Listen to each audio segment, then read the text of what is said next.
Welcome, friends. It's great to have you here at Revealed Truth. Make sure you're comfortable and let's begin our tale. My sins. Being a faithful, loving husband, being a dedicated, loving father, being a selfless, loving friend, being way too trusting, my penance. Losing my wife, my home and my plans for the future, becoming a part-time father to my kids, losing my friend, foreshadowing see bullet 1 above. I could tell by the smarmy, condescending way they were treating me, that this was going to be my opportunity to say what I had been holding inside for the better part of 3 months. I was at the house, my former marriage home, and just as I was finishing the last walkthrough to ensure I hadn't missed anything, she just had to say, "Jim, you know you are welcome here anytime." I sighed, looked at her and said, "Well, a couple of things about that. First, the fact that you put a restraining order on me so I couldn't come here kind of tells me otherwise. And second, this will be the last time I ever darken the door of this place. At one time, it was full of great memories. Now, it's just the scene of the crime to me. So, no, Peggy, I wouldn't be back." She winced. I know that was harsh, and we really wanted to avoid it, but my lawyer thought it best for the safety of the kids that you weren't allowed to be here until everyone calmed down and everything was sorted out. It was as much for your protection as it was for ours.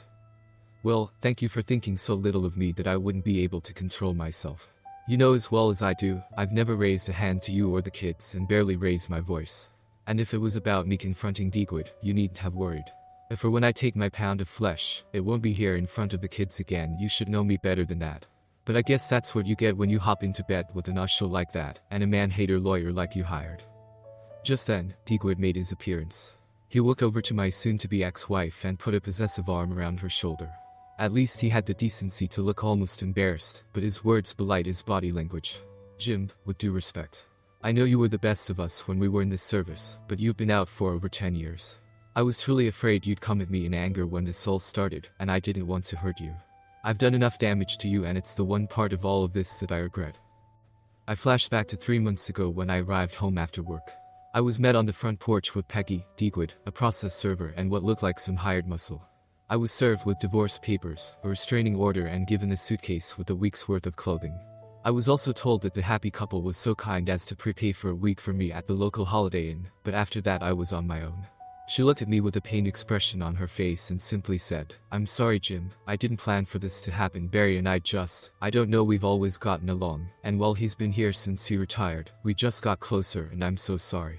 I know this is a shock and it's going to be painful, but we want to make it as easy as we can for you." I simply picked up the suitcase, turned and walked back to my truck. I was pretty much nuclear but wasn't going to show them, and didn't want to do anything that would jeopardize things with my kids. I hopped in the truck and drove off in the opposite direction of the Ducking Holiday Inn. I sure as hell wasn't going to accept their charity petty, I know, but that's where I was. I found myself alternate accommodations and over the next week ignored all the "I'm sorry" and "please, reply to me and tell me you're okay" texts. I consulted a lawyer and found out that I was pretty much screwed. Because she was a stay-at-home mom and I traveled a fair amount, she was sure to get, as she had requested in the petition, primary custody with liberal visitation. She would retain the house although they would have to buy me out of my half. I just wondered how they were going to do that, given her lack of income, and his very recent entry into the workforce after retiring from the army after all these years. But I'm guessing that they found some mortgage company willing to give an ex-serviceman a mortgage to thank him for his service. She had done everything else pretty much by the book. The only thing I balked at was her going after my pension. That was going to get messy. I had taken the week off and after I got the lawyer bullshit all straightened out, crawled into, for a couple of days, and out of a bottle. I was still white hot with rage, but knew if I did anything stupid, it would impact negatively on the access I would have with the kids. So, I found a nice little 3-bedroom house in the kids' school area and moved in. That brought me to today and the agreed to access to the house where I could remove anything that was mine. Once I realized I wasn't going to make a scene, Peggy told the court-appointed supervisor that he could go, but I insisted that he stay. I wanted everything documented so it wouldn't blow back on me later. I smiled bitterly when I asked where my kids were, and was told that Peggy and Barry thought it best that they spend the day with her folks, that it might be too hard for me. "Well," I said, "what was too hard for me hasn't been too much of a concern recently, now, has it?" "Jim," she started, "I know I've broken your heart, and I'm so very sorry. It was never my intention. I know we've no right to ask, but would you be willing to sit with us so we can explain? You've not given us a chance since this all happened, and I think if you let us talk to you, it will make more sense and help you come to terms with what has happened." "Yeah, buddy," Deegwood added, "I'm sure you can't see it right now, but I really think we can find a way through this. I just know our friendship and your love for Peggy and the kids is strong enough that we can make this work. First, I'm not your buddy anymore, turns out I never was, and second, there is no way through this you are dead to me. I will have to endure dealing with my cheating hull of a soon-to-be ex-wife when it comes to my kids, but let me be crystal clear, you and I are through. Now, if the two of you feel the need to try to assuage your conscience by explaining how all of this just happened, I'll sit for a minute. It should be entertaining to see how you can spin this. Hey, I know you are hurting, but I won't let you disrespect the woman I love. You know it would not turn out well if we got into it. I looked at Digwood and just smirked. Oh, we will get into it, don't you worry. Just not here and not now. Just rest assured that I won't blindside you as you did me, your so-called brother-in-arms. So, I'll call my soon-to-be ex-wife a cheating hull if I want cause at the end of the day. That's exactly what she is. Digwood jumped out of his chair with fire in his eyes. I mirrored him and said, oh, please, give me a reason. Take your shot, come on, you ducking coward. Peggy leaped up and grabbed Digwood's arm. Barry, stop it. This will solve nothing. You can't blame him, we did this to him. Now sit down. After Digwood sat down, I considered taking another shot at him for being pussy-whipped, but thought better of it. This was war, and the battle we just had was inconsequential in the grand scheme of things. After we all calmed down and I turned down the offered coffee, I said, it's your shift, so let's get on with it so I can get out of here. Jim, first of all, I want you to know that this has nothing to do with how good of a man you are, and how good of a husband and father you were. I've always respected you, loved you, and up until 5 months ago I was totally happy with our marriage, and was 100% faithful to you. I still do love and respect you. Well, you've got a duck of an odd way of showing it, I said. Jim, please, I know I've hurt you. You've every right to be upset, but being rude like that isn't going to solve anything. I can't tell you how conflicted I've been since all this started. I knew I was going to hurt you, but I had to follow my heart.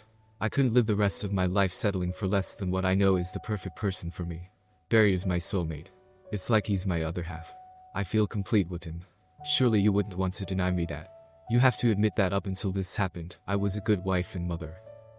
I looked over at Digwood, who was trying fairly unsuccessfully to keep the smug look off his face. Oh, how I wanted to punch that ducking face into next week. Another time I'll get my chance. But, first things first. Time to bring Miss Ducking High and Mighty down a peg or 3. I'll give you this, Peggy, for a woman who has cheated more than once. You weren't bad. And yes, you do a decent job of being a mother, I'll give you that too. Now it was her turn to leap from her chair. How dare you? Until Barry came to live with us, I never cheated on you. And for you to say that I did is a complete lie. I know you are upset, but you will take that back and take it back immediately. Sit the duck down now. I'm so ducking sick and tired of your holier-than-thou attitude. It's time you both got a goddamn lesson in humility. Barry, let's just humor him. We tried to be kind and understanding. Obviously he needs to take out his anger on someone. Better us than the kids. They both just looked at me with these smug, self-satisfied looks on their faces, and Peggy said, well, let's get this over with. So, Digwood, you're her soulmate, are you? Yeah, more than you could ever be. Well, maybe, but until I invited you into my home and offered you a place to stay until you got on your feet, we were just fine. I'll never forgive myself for allowing an immoral predator in my home with a wife that I knew was a cheater. That and only that was my mistake. Trusting people I know I shouldn't have. I'll never make that mistake again. Jim, you keep saying that I cheated on you. You have no proof of that because you know it isn't true. Again, I demand that you take that back. Oh, I'm getting to that. But first, Digwood, back to the whole soulmate thing. What was it she said? Soulmate, her other half, she feels complete with you. Fair enough, she has a way of making you feel that way for sure. But, give me a second, will you? I pulled out my phone and started tapping and swiping until I found what I was looking for. I handed it to him and said, hit play, Digwood. Another withering glare, but he tapped the play button. It was a video from about 16 years ago, and just happened to be our wedding day. I had it queued up to a specific spot. I listened as they watched. Jim, my love, I've waited my whole life for you. The moment I met you, I knew I'd found my soulmate. You were the other half of me. You complete me. I let that sink in for a bit and then said, call me crazy, but if I'm her other half and you're her other half, doesn't that make her like 1.5 person? I mean, she's put on a few pounds since we married, but not that much. I could tell by the look on Digwood's face that he was not expecting to see that. Peggy went into damage control mode. Barry, don't give that a thought. Everyone is entitled to make a mistake. Jim was mine until you came along. And with that, she hooked her arm into his and leaned into him, kissing him on the cheek and fixing me with a smug grin, but I could tell I'd gotten to Digwood. I smiled and said, ah, my lovely cheater, but I wasn't your first mistake, was I? She looked totally perplexed and said, I have no idea what you're talking about, Jim, and stop calling me a cheater. So, Digwood, Jim, will you stop calling Barry that? Grow the duck up. So, Digwood, do you remember where it was that I met your other half? On Paros when we were on leave, what of it? Exactly right. We were on leave and hopped the cheapest flight we could find and ended up on Paros. We were sitting in the Mad Hatter bar and in walked these two hotties we just knew were American. Peggy and her nursing partner were on vacation from their gig in Riyadh and came to Paros to find some hot Greek men to duck for the week. Well, Peggy ended up ducking this American man and falling in love. I honestly was looking for a week with a hot Greek woman, but this hot-blooded American beauty stole my heart. The fact that her home stateside was only an hour from my home was a huge coincidence, and made us both believe it was meant to be, and it was, wasn't it, my favorite cheating hole. Would you stop with that, please? I ignored her. So fast forward a few months. I'd rotated home, she finally finishes off her contract, and I'm waiting at the airport for the love of my life. We're going to move into together and start our new life. I'd retired from the service and transitioned into private life. I was ready. And guess what? Peggy didn't get off the plane. About an hour later, I get a call from her telling me that she had to delay her arrival for a couple of days, but don't worry, she'll be there soon. I was so in love I didn't care, I didn't question it, and I just went home and waited. Peggy interrupted, yet again, and said, that's because there was nothing to question. I ignored her, yet again. Finally, our wedding day comes. You were there, Digwood. And before we go any further, let's take a look at my wedding video again. Here, take a look at my face as the cheating hole is telling me I'm her soulmate. Does that look like the face of a man that's sure of what he's doing to you? I looked at the two of them and saw the confusion on Peggy's face. I've never noticed that before. Jim, were you having second thoughts on the day we got married? Well, up until 10 minutes before the ceremony, I had 0 second thoughts. You had no idea how close I came to walking out. But why? We loved each other. We were totally committed to each other. We were starting our life together. Why would you question that? Let me ask you, why do you think I would question it? What possible reason would I have to question your love and loyalty to me? Jim, I have no idea why you would have questioned that on our wedding day. I was totally and completely committed to you. I sighed, okay, don't say I didn't give you a chance to come clean. So, I'm standing outside the church with my brother just before you arrived, and this guy I've never seen comes up to me and asks if I'm Jim. When I tell him I am, he congratulates me on marrying you. I ask him if we know each other, but he says no, but he knows you. I ask him his name and he tells me it's Dave Repstock. As I say this, I look over at Peggy and watch her eyes bug out, and she simply says shift. I look over at Digwood and continue, so my new buddy Dave proceeds to tell me that up until a few months ago, he and his fiancée were busy planning their own wedding. And guess, Digwood, who his fiancée was. Almost in a whisper he says Peggy. Got it in one. And would you like to hazard a guess as to whether or not they were engaged when Peggy and I met? Let me save you the trouble. Yeah, they were. And how about another guess as to whether or not the cheating hole ever thought to mention that fact to me? I'll save you the trouble. No, she didn't. And guess where she was when she didn't get off the plane? She was back home kicking old Dave to the curb. I looked over at Peggy with a fierce stare. So yeah, when you say you've never cheated on me before, Digwood here, I tend to believe you. But if you weren't so ducking high and mighty, you'd have realized I didn't say you cheated on me, but I did say you were a cheating hole. Which you absolutely ducking are.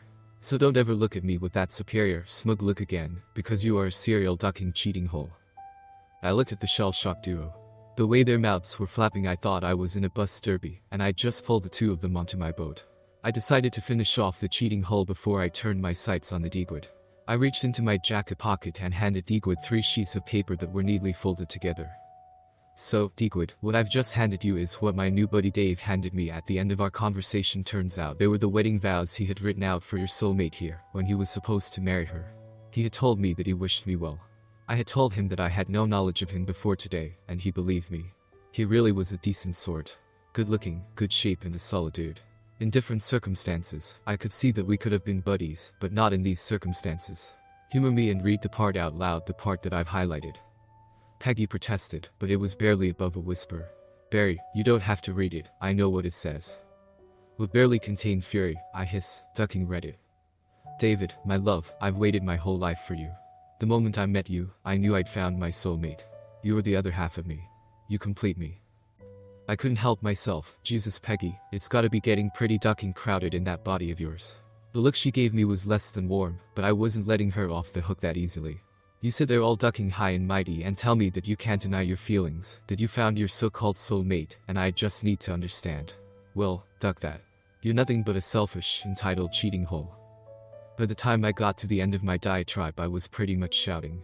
She looked stunned at the ferocity of my emotion. She could count on the fingers of one hand the number of times I had raised my voice. I had always been able to get my point across with her and our kids with a very calm, but very assertive manner. I've never liked blowing up. To me it showed weakness, but if there was any occasion that called for fury, it was this one. She tried to fight back, but it was a feeble attempt.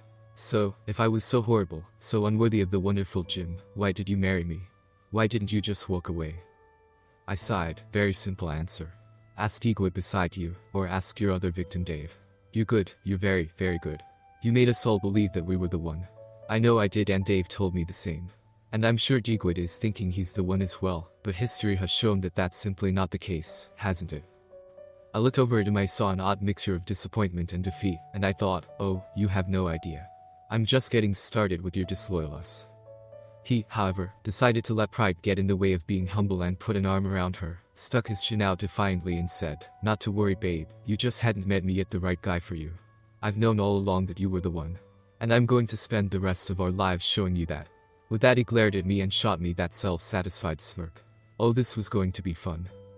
So, Digwood, you think the cheating hole is the one, do you? You're damn right she is, and if you don't stop calling her that, we're going to have a problem.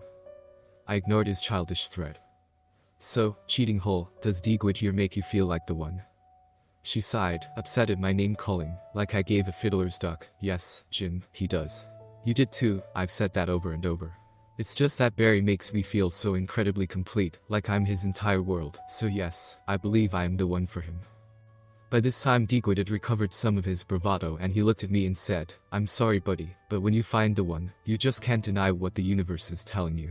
I know it's hard being replaced like this, but I know once you see how happy we are you'll admit it to yourself. I looked up at the ceiling like I was trying to recall something. The one, where have I heard that expression before? Hang on ... I think I remember.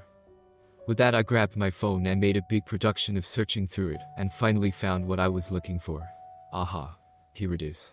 This is from Digwood himself from just 18 months ago. Let me read it for you both. Well, Jimmy boy, rip up my bachelor card. I've met the one. Amy is ducking amazing.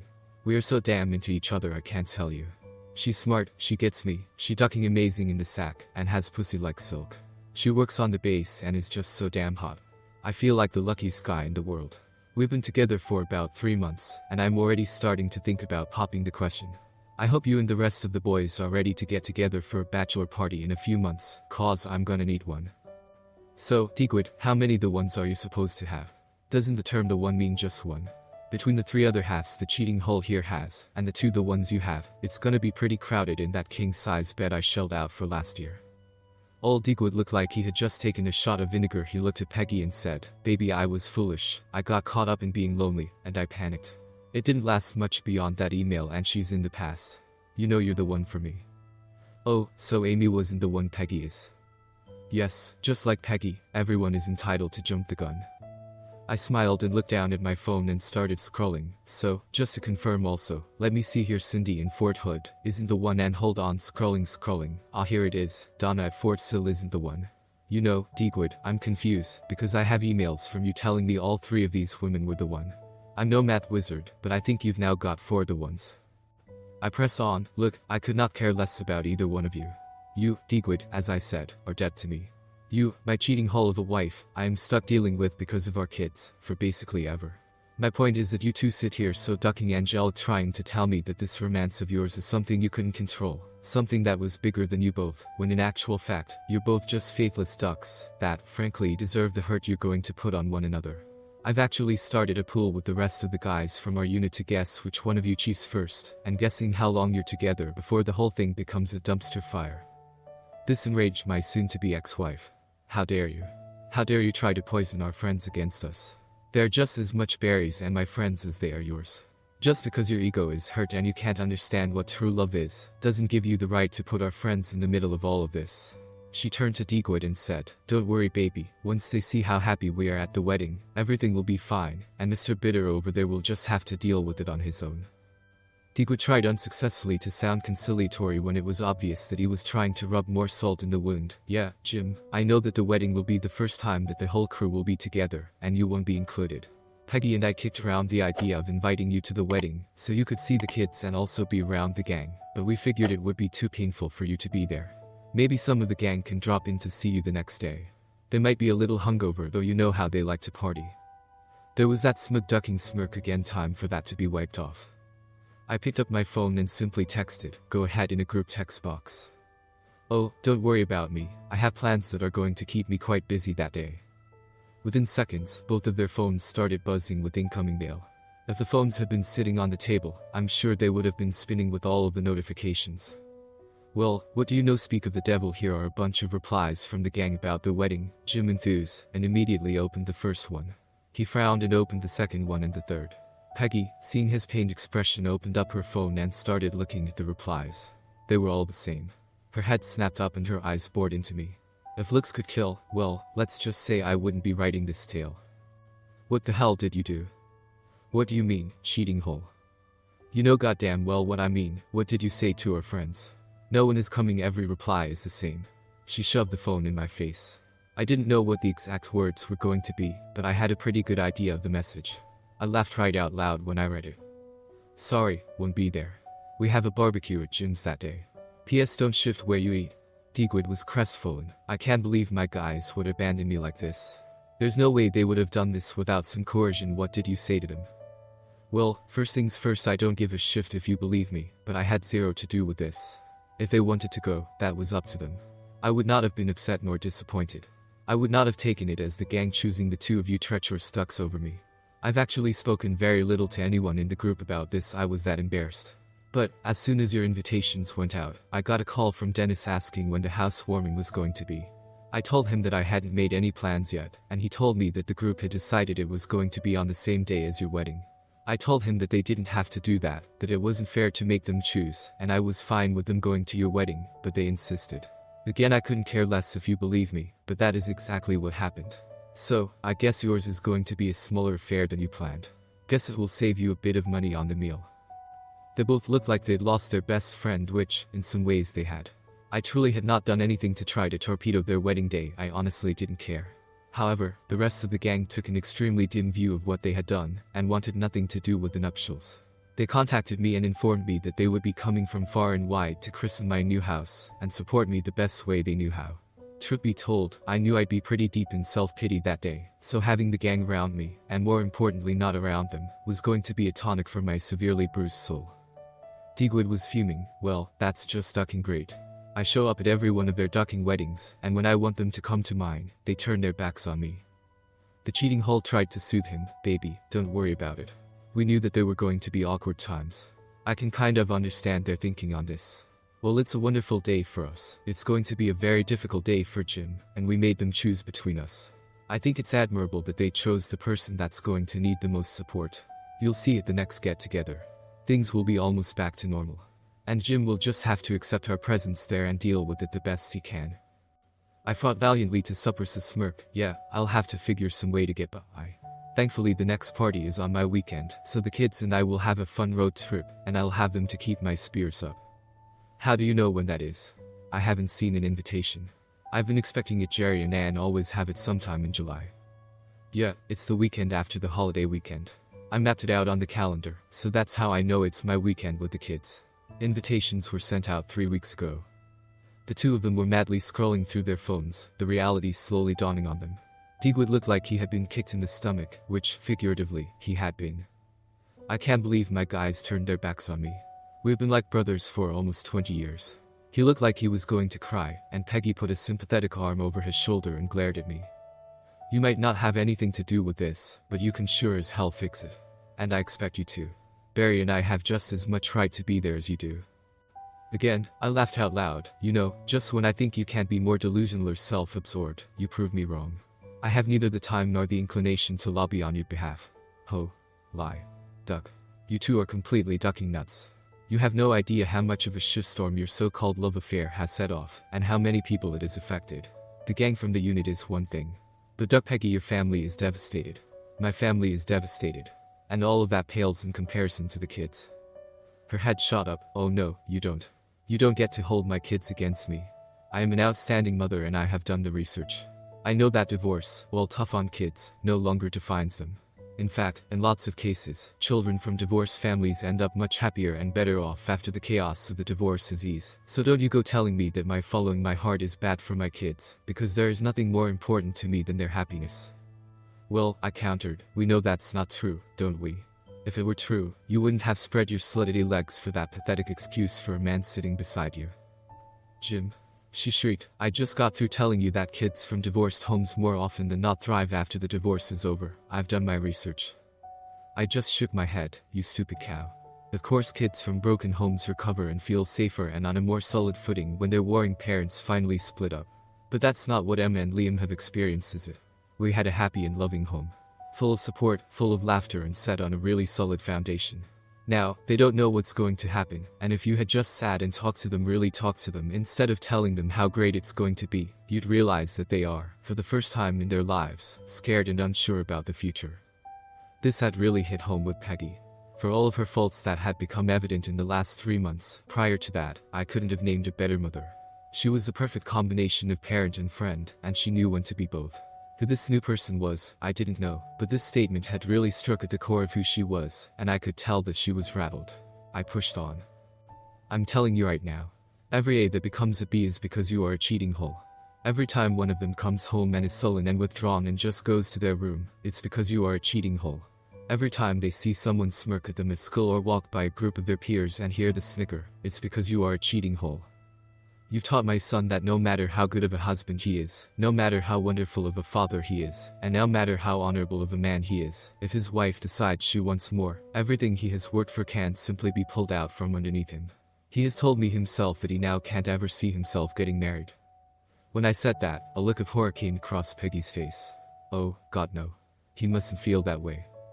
I gave her a withering glare. Give me one good reason why he shouldn't. The most important female role model in his life has just thrown away the most important male role model in his life for what's some strange clock. Give your ducking head a shake. What other conclusion is he going to come to? And what have you taught Emma? You might delude yourself by thinking that you've taught her to never accept nothing but exactly what you want, but what you've really shown her is that it's okay to blow up a perfectly happy home for something that is shiny and new and exciting. Congratulations, Peggy, you get my vote for Mom of the Year. She was clearly rattled now. She certainly didn't like what she saw in the mirror I had just held up to her face. It was time for Deegwood to come to her rescue, or at least try to. Don't pay him any attention, babe. He's fighting a losing battle. Once Emma and Liam see how truly happy their mama is and how much better their home will be, everything will be fine. Jim, I have to say. I know you're hurting, and as much as you don't believe me, I'm truly sorry for that. If there was any way it could have been avoided, we would have done it. But, that being said, you're kind of shocking me here. I've known you a long time and I've never seen this crazy vindictive side of you. Give us some credit here. We have nothing but the kid's best interest at heart. Oh, I'm sure you believe that. I will never forgive myself allowing a serial homewrecker into my sanctuary. I was conflicted between my duty to the unit and my duty to my family. In my defense, I thought bringing you here would allow me to control things a bit and keep you from destroying lives. My mistake was trusting in the one relationship I thought was safe. I warned neighbors about you, I warned the people where I got you your job about you. The one person I didn't warn was myself, and my kids will ultimately pay the price for my mistake. I will spend the entire time between now and what I know will be your ultimate breakup protecting them from you two morally bankrupt ducks. My only hope is that at least one of you does the inevitable, and ducks around before Emma comes of age in 5 years, because if not, I can pretty much guarantee Deegwood will be coming after her once she does. Talk about you dropping a turd in the pool. With a roar he leapt from the table and came after me with molten fury in his eyes. I was totally expecting it and calmly sidestepped his attack, and after a short time of him flailing around, I had him cinched into a very tight and very painful armbar. When we served together, I was basically in charge of showing him the ropes, and while I may have taught him everything he knows, I sure as duck didn't teach him everything I know. He screamed at me, "You ducking clock slacker, I'm going to duck you, og." Funny how bending someone's arm right to the point of breaking it stops them from talking. Shut the duck up, you piece of shit, or I'll snap this thing off and shove it up yours. Jim.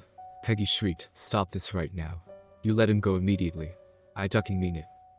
I hissed in Deegwood's ear, are you going to ducking calm down if I let you go? Give me your ducking word, whatever the duck that's worth, and I'll think about not making you have a cast in your ducking wedding pictures. Duck you. I cinched it even tighter. He squealed in pain. Barry. Just tell him you're going to calm down. He's not worth it. I'll ducking step down. Just let me the duck go. Say please. Duck you. Oh, now you have to say pretty please. I pulled it tighter. I swear I could hear bones cracking. I have to hand it to him. He was handling the pain pretty well. But everyone has their breaking point. Let me go pretty please. With an evil grin, I let him go and pushed him away from me, so I didn't have to worry about him trying to swing at me. Turns out he was a little smarter than I gave him credit for. He turned around and glared white-hot fury at me. But he stayed back.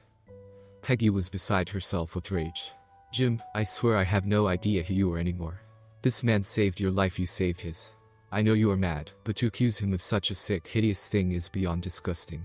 How dare you say these things? I can't properly put into words how disappointed I am in you. I just shook my head at her. You think this is just my anger coming out? That I'm just throwing this shift out to piss you off? Sit the duck down and sit down now. I won't. We tried to be understanding of your feelings, and we tried to allow you an opportunity to vent, but this is totally unacceptable. Suit yourself, but you are going to hear what I have to say before I go. I looked over at Digwood, who was still staring daggers at me, while he was shaking out his arm, trying to get some feeling back in it. Hey Digwood, help me out here. I've got 3 figures of speech I need help with. Care to help me understand what bagging a brace, scoring a hat trick and hitting for the cycle mean? His eyes widened, but he didn't want to face what he knew was coming, so he tried vainly to put off the inevitable. I have no ducking idea what you are talking about. Probably some more made-up shift like you've been spewing since you got here. Really? Denial is what you are going with. Suit your ducking self and don't say I didn't give you a chance to come clean. I looked over at Peggy. Well, my dear, cheating hole, let me give you a lesson in Digwoodese. First, in most countries, bagging a brace means getting 2 of something like scoring 2 goals in a hockey game or catching 2 fish. In Digwoodese, it means ducking 2 women in the same family. In fact, he stayed with the one before you just long enough for her daughter to turn 18, so he could duck her. I don't know if poor Amy knows he ducked her daughter, but it was only a couple of weeks after that he dumped her. That can't, no, it just can't be true. Barry, tell me it's not true. Good old Digwood did his bus and boat impression again, and his mouth was just flapping open and closed. Oh, it gets better. I enthused. Scoring a hat trick, instead of what we think it means scoring 3 goals, in old Barry's world, means getting 3 women in the same family. He did that one a couple of times. Now don't worry dear, I've already alerted your dad about all Digwood's charms, and he's told me that he'll never let your future hubby near your mom. Even I have to admit, for an older lady, Donna's still got it going on. At this point I think my former buddy Barry would have paid to have the world swallow him up. His face was red, and he suddenly had an almost obsessive interest in some lint on the floor. And finally, the ultimate. Hitting for the cycle. In baseball terms it means getting a single, double, triple and home run all in the same game. Hey, old buddy, why don't you handle this one with your fiancé? No. Cat got your tongue. Okay, allow me. That's girlfriend, her daughter, her mother and her sister. Now, in fairness, to my knowledge he's only accomplished that one once. Yep, managed to wreck 3 families in one fell swoop. I got to hand it to you buddy, you are a master homewrecker. Oh, and Peggy. Don't worry, Derry knows all about Digwood's penchant for going after his women's sisters. He was, how would I put it, less than impressed. Let's just say I wouldn't count on the annual family trip to the Jersey Shore with Leanne and him and kids happening this year. One last thing. I suspect you don't believe me. And I suspect that old Digwood here is going to deny it and try to spin it, so he doesn't look like the bad guy. I held up my phone. If you want proof, just ask, it's all in here. I looked at the 2 of them. That smug, smarmy, patronizing attitude that they came at me with was totally gone. If this was a prize fight, it was the point in the latter rounds when I'd landed so many body blows their hands were down, they'd spit the mouth guard, and they were ready for me to finish them off with one more punch. But I knew there was no need for that. They would do it to themselves. I'd had enough of the 2 of them. I just wanted out. I looked over at Digwood. I'm done here. Once I pass through the front door, consider me dead. Because you will be dead to me. If you see me at the soccer pitch, stand at the other end. If you see me at the school concert, sit on the other side of the auditorium. Unless one of my kids in real danger, never contact me again. Do I make myself clear? He didn't even have the courage to look at me. I looked at the cheating hole. For you, I have an apology. I'm sorry I didn't protect you better from this ducking predator. I know you think you're happy, but I will 100% guarantee he will break your heart if you don't break his first. I loved you with all my heart at one time and will state unequivocally that you were a good mother until he led you astray. I led him into our sanctuary, and for that I will forever be ashamed. You are a big girl, you will recover. But he will make you a less effective mother, he already has. When you come to that realization, just know that I will have been doing everything I can to minimize the damage. You've absolutely gutted me. I have put aside any personal happiness for the next 7 years, until our kids are both old enough to fend for themselves. It is my penance for losing the plot. I loved you for 17 years. For the last 3 months I hated you. Now, I feel less than nothing. I acknowledge you as the mother of my children, but that is it. I'm forced to deal with you because of our children, but that is the only interaction you and I will have. Goodbye. I turned and walked into the living room and suddenly realized the court-appointed supervisor was still there. He was sitting there with a totally incredulous look on his face. I had totally forgotten about him. Oh shit, I'm so sorry. I have totally wasted your time and put you in the middle of something I'm sure you didn't want to witness. I'm done here. I have everything that matters to me. I should have just let you go earlier. I truly apologize.